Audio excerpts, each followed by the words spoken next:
Washington leader in the NAACP is in the headlines. Her parents have come forward and said that she is white, not black, as she identifies. She's a 37-year-old named Rachel Dolezal. Take a look at the picture. She's a Montana native, and her parents provided the picture on the left. That is her as a young girl. And on the right, this is her today. The NAACP has issued a statement standing by her leadership role. CNN has been trying to reach her to get her side of the story. We have not yet been able to reach her. Let's talk about this and the bigger picture implications of this with CNN commentator Mark Lamontville, also professor at Morehouse College. Mark, why does this matter? Why can't she just identify how she wants to identify? Well, at some level she can, right? I mean, it's a free country. I could walk in the room today and say that I am an Asian American. The question becomes, what's at stake when I do that? Whose lives are affected when I make that choice? And is it plausible? She made it plausible through a whole range of cosmetic choices, but she also made it plausible by saying things that simply weren't true. Representing an adopted son as an adopted brother, as her son, saying that this man, a random man, was her father, by inventing an entire story and history that may have denied other people access to choices that they would want to make. You know, doesn't NAACP hire her? Elect her president if they know she's white? You know, does she necessarily get the same advantages in terms of being hired at a university to teach Africana studies if they know who they're hiring? I think these are questions that people have a right to know. So the NAACP is saying one's racial identity is not a qualifying criteria or disqualifying standard for NAACP leadership. You do bring up her role as a college professor, though, and say, look, colleges look to have a diverse faculty, and this may have a bigger impact on that front. No, absolutely. And that's not, again, let me be clear. White people can teach African-American studies.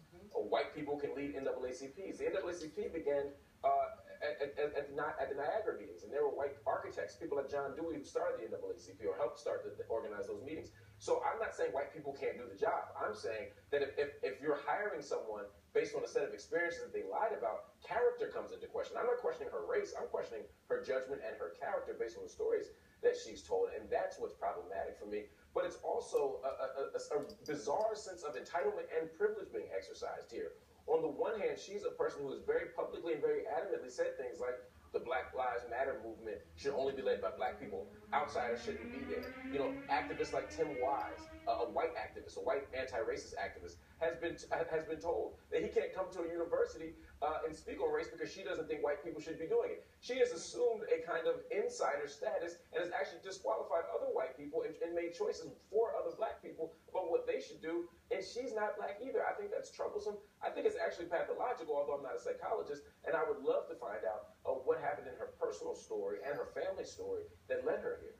And just to be fair here, right, we can't walk in other people's shoes. We don't know what their family situation is. We have no idea. When we do hear from her, which I suspect we will at some point, what do you want to hear from her? What is the big question you want answered? Well, I'd like her to say, first of all, who she is.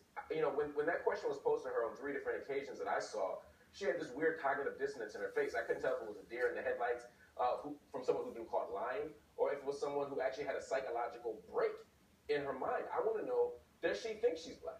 Does she think she's biologically connected to a black father? I'm not talking about how she self-identifies. I'm talking about, does she believe her own biography? I want to know that. I want to know why she made the changes that she made. At Howard University, she identified as white. At some point in college, she identified as white. And at some point, she identified as black. I spoke to her parents yesterday over at Huffington Post, and one of the things they told me is that she's always been a child who was delusional. The language they used was she's always been a child who struggled with reality. Did they say why they came forward, Mark, with this? Yes, I asked them that because, to be honest, I've been pretty skeptical of parents who decide to out their own children. Most parents don't do that. And I raised the question. I said, is there a legal battle between you two?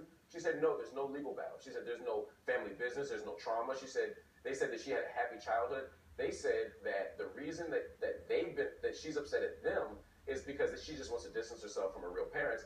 And she said the reason that they came out was because people came to her first. She said that there are a lot of reporters and media outlets that were telling this story anyway, and they came for the parents, and the parents were saying, we just answered the questions from the media. We didn't see the benefit in remaining silent. All right, Mark, thank you. Appreciate it. Important discussion to have. We'll see what happens if we do hear her side of the story. Coming up next, live to Dallas, Texas, where police are trying to piece together what